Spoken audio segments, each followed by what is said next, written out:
ஒரு எழுத்தாளர் கடந்த ஆண்டு தனக்கு எப்படி இருந்துச்சு அப்படிங்கறத வரிசையா பேப்பர்ல எழுதுறாரு. போன வருஷம்தான் எங்க அப்பா இறந்து போனாரு. போன வருஷம்தான் நான் 40 வருஷமா வேலை பார்த்துட்டு இருந்த பதிப்பகத்துல இருந்து ரிட்டையர் ஆகி வந்துட்டேன்.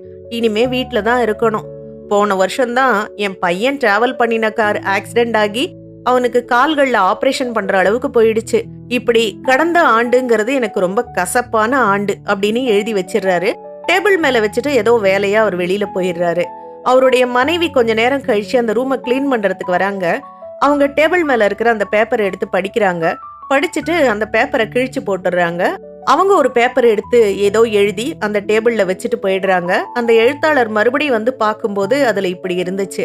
போன வருஷம்தான் என்னோட அப்பா 90 வருஷம் வரைக்கும் நிறை வாழ்க்கை வாழ்ந்து எந்த நோய் நொடியும் இல்லாம இயற்கையாவே இந்த உலகத்தை விட்டு பிரிஞ்சு போனாரு.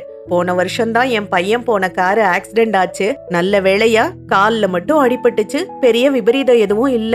போன வருஷம்தான் 40 வருஷமா நான் வேலை பார்த்த பதிப்பகத்தை விட்டு ரிட்டையர்ட் ஆனேன். ரொம்ப மரியாதை பண்ணி என்ன வழி அனுப்பிச்சு வச்சாங்க. இனிமே நான் சுதந்திரமா பல தளங்கள்ல யோசிச்சு எழுத முடியும், இயங்க முடியும்.